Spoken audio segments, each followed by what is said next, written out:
Peace. Peace is the goal, the stability which drives the Federation. Despite recent hostilities with the Klingon Empire, we move forward with those ideas of peace. Our universe, however, is not the only one, and incidents occur involving parallel universes. We hope that in time we can reach across the multiverse in friendship. Today we explore one such incident and see what can be learned.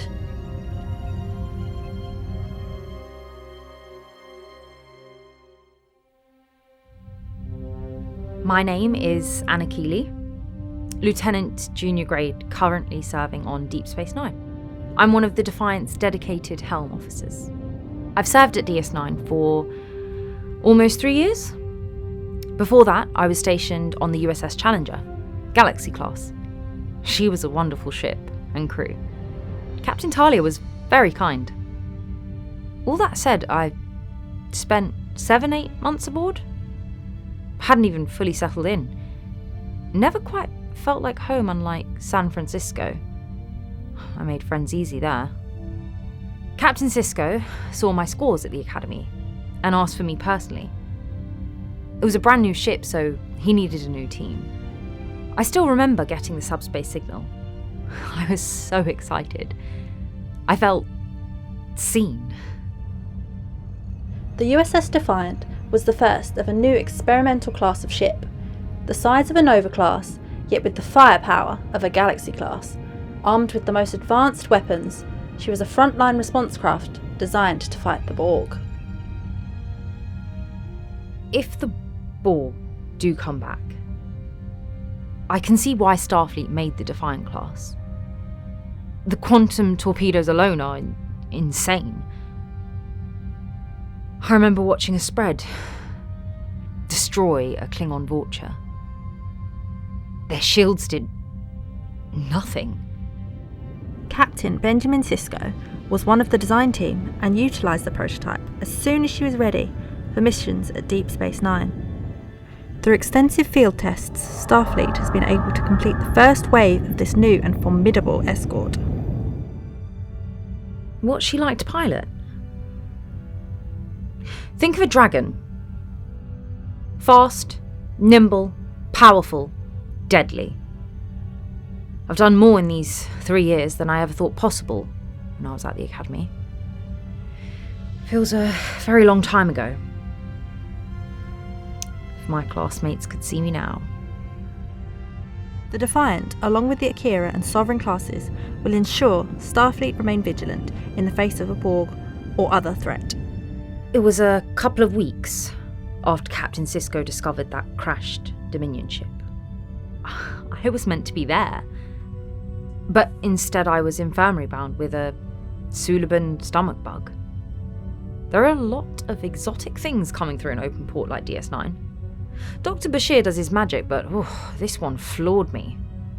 It kept me away from duty for about 3 weeks, but my friends kept me company. Davis whipped up his mum's chicken soup, said he replicated the ingredients exactly, then put it together like his mum does. Oh, it was delicious. He's nice like that. Once I was back, Lieutenant Commander Dax went to a conference at White Star Station. I was assigned the primary shift as Defiant Helms Officer, leading the charge at least until she got back. It was maybe a week later. We were travelling back from the Cardassian border.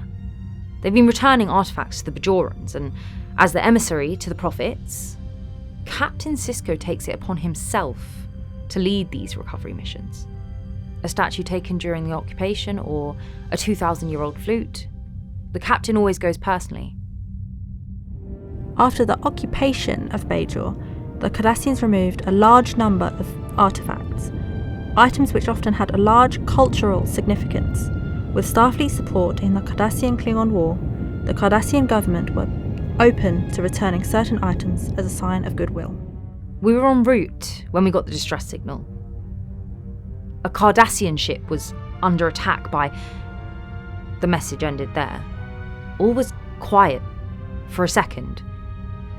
Then Captain Sisko ordered an intercept course, Warp 9. The Klingon and Cardassian empires had devolved into a chaotic war in 2372. the Federation chose not to take sides in this conflict.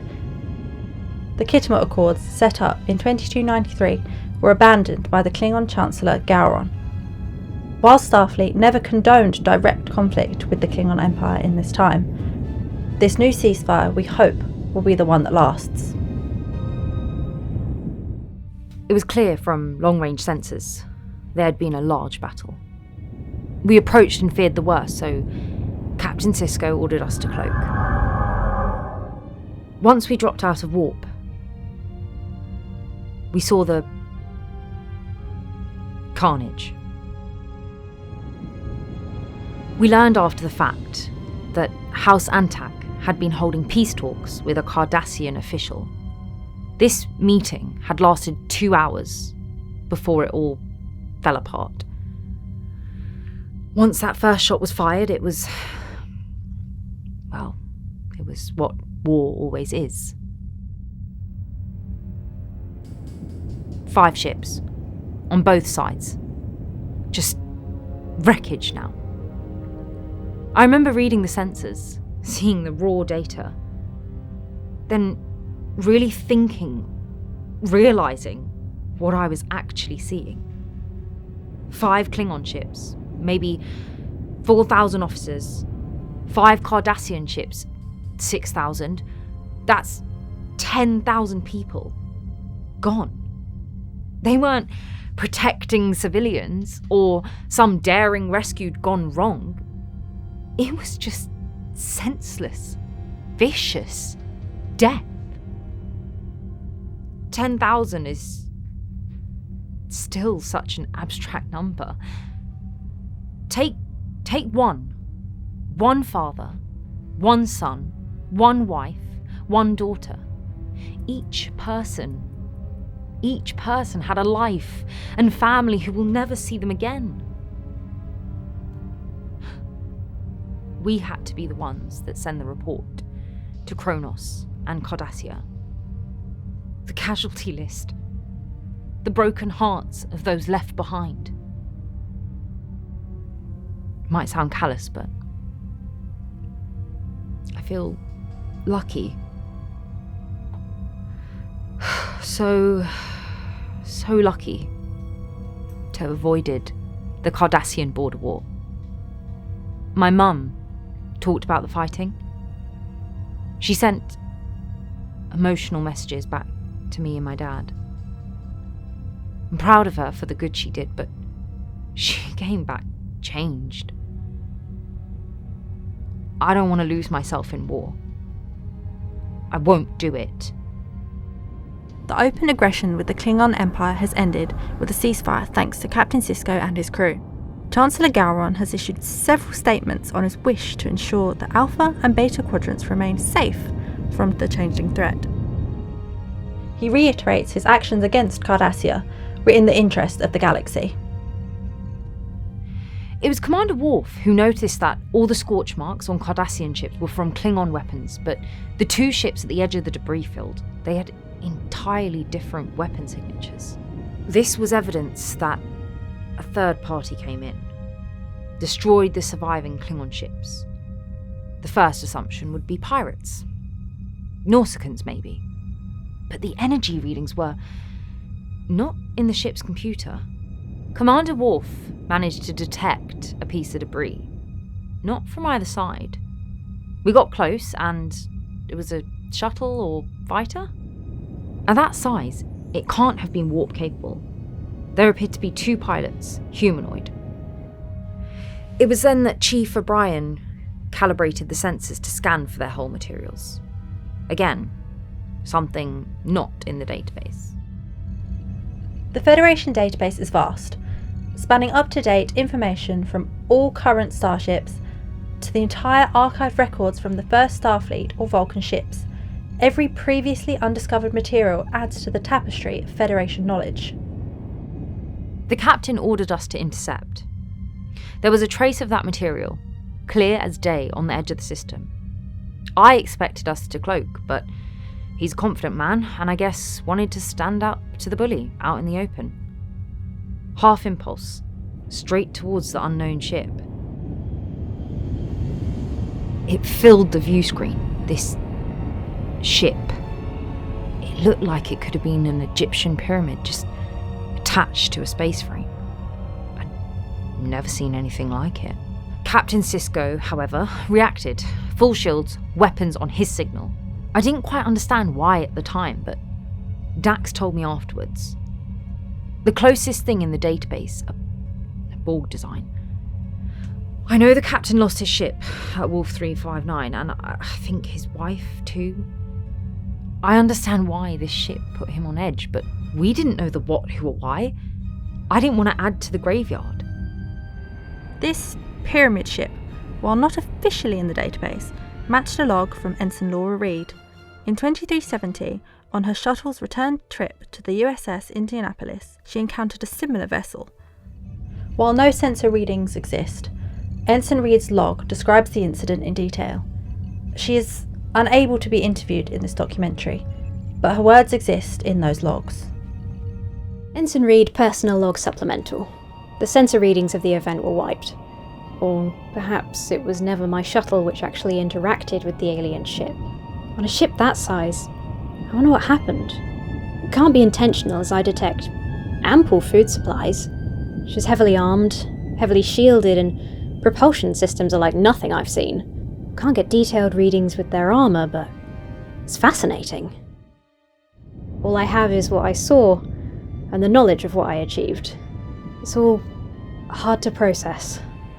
Ensign Reed reported dimensional energy.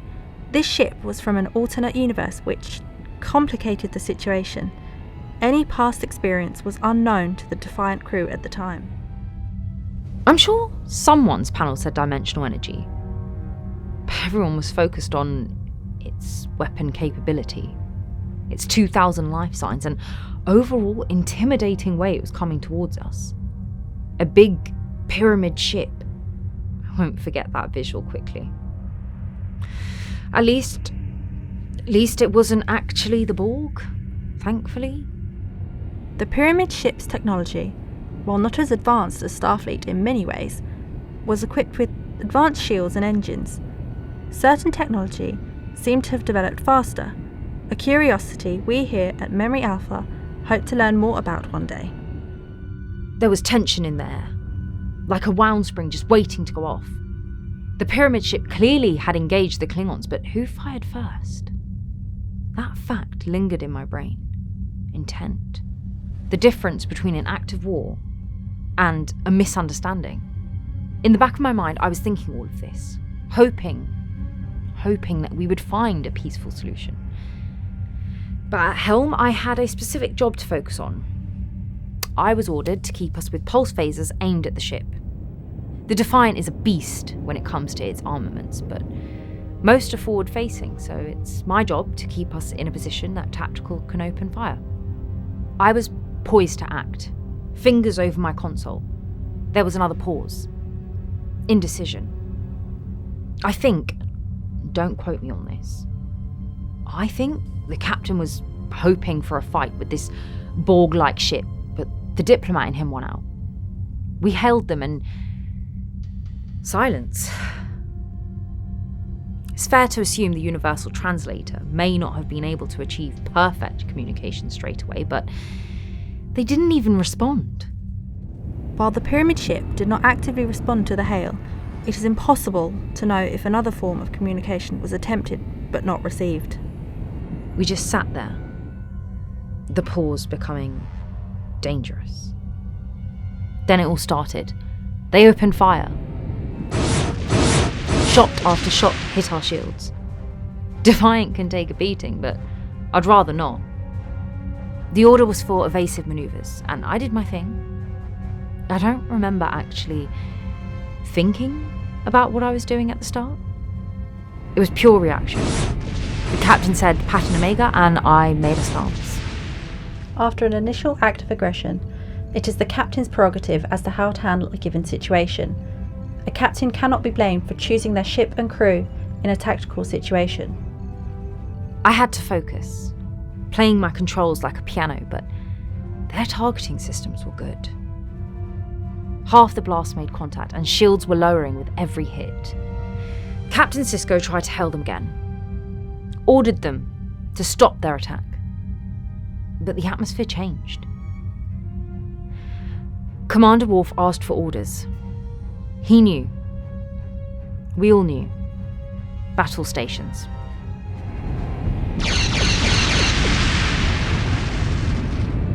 Pulse phasers were having some effect, but their weapons were powerful. Chief O'Brien found what might have been a power node to the weapons, and I was ordered to get us in range for a quantum torpedo spread. I wish we never had to use quantums. They're pure destruction. I hate it. I followed my orders.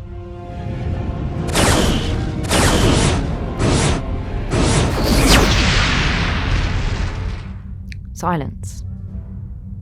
Their weapons were down. Maybe now they'd talk? I was wrong. I was wrong about so much.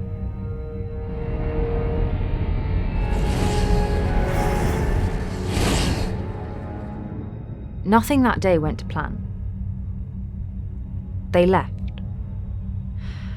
What's worrying is they also disappeared off sensors. Whoever this race was, they didn't travel at warp, and readings didn't point to transwarp, the form of travel used by Borg, at least the rogue Borg the Enterprise encountered. This was something new, and we couldn't track them.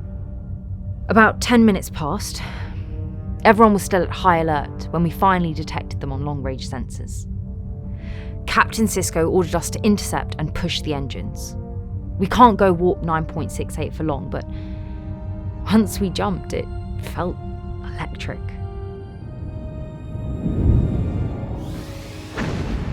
The hull was vibrating. I could feel it through the shields, the ablative hull armor, this tremor, barely controlled power. It was amazing, and it was my job, along with engineering, to keep the power flow regulated, stop us from breaking apart. 17 minutes. That's all I had to keep control for, but even by minute 11, I felt her pushing back. No, if I was at helm, we'd make it in one piece.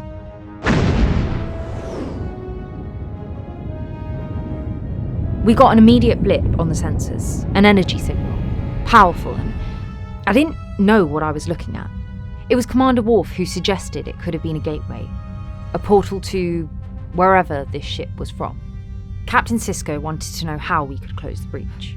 One of these ships we could handle, but if there were more, no, it had to be closed. As we approached and scans became clearer, we noticed the portal was increasing in size. The pyramid ship was trying to go through. If this was the first move of some kind of invasion, we couldn't let them. In my head, we would disable the ship's engines, destabilize the portal, and take them back to DS9. Work out the who and the why and work towards peace. We still didn't know who attacked first, Klingons or them. Maybe it was self-defense?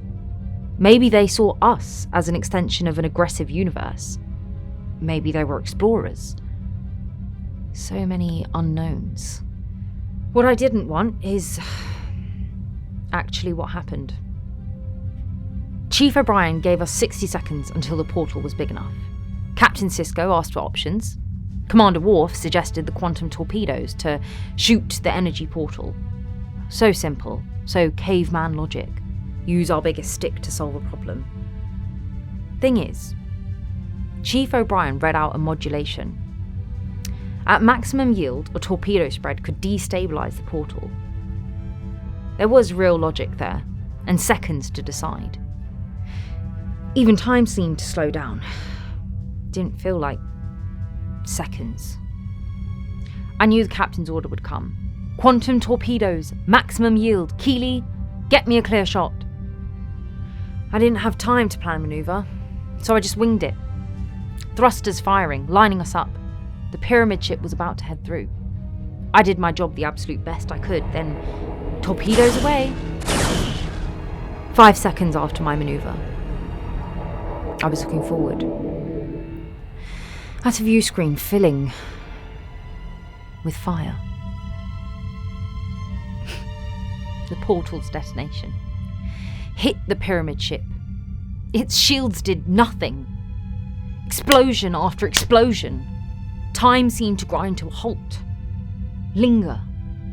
Make me experience this moment. Sear it into my soul. Watching the ship be burned alive. Then time moved forward and the whole ship detonated. It was blinding.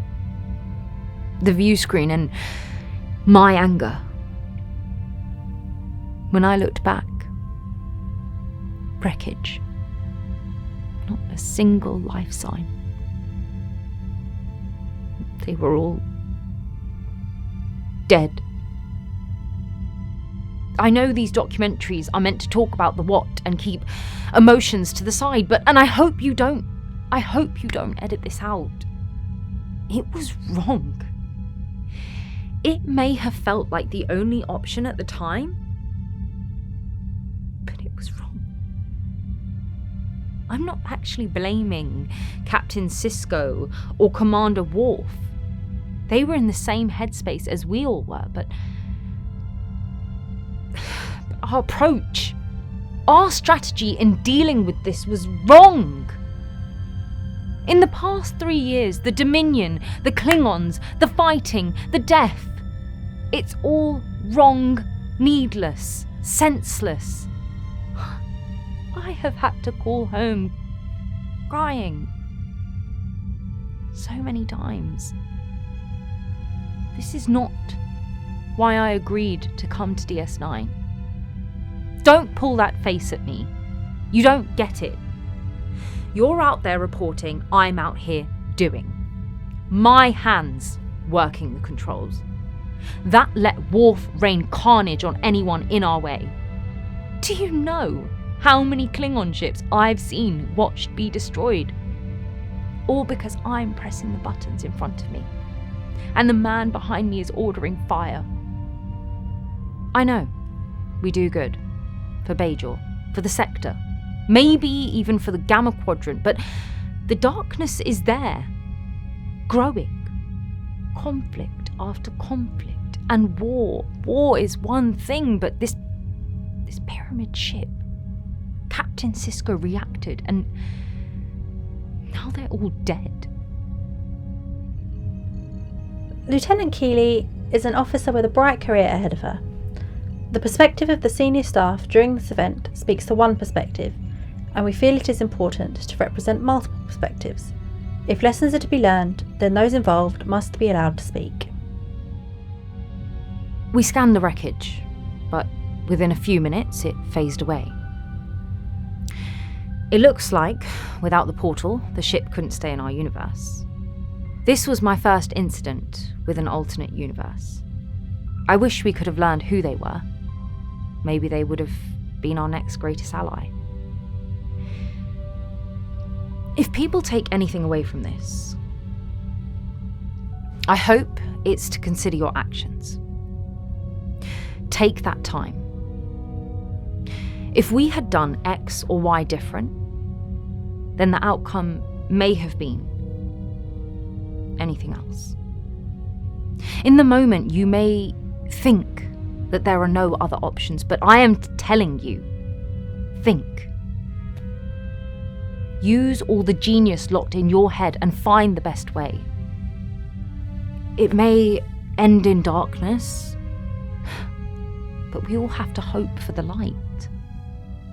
That's what keeps me going, looking for that light in an ever-darkening world.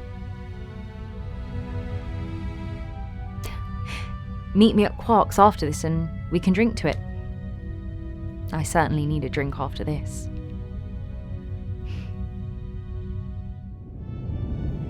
Starfleet strives for the peace and stability which leads to a prosperous life for all.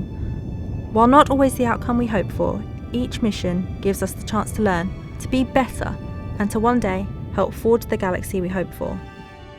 This has been a Memory Alpha documentary. and we want to thank Lieutenant Anna Keely for sharing this story.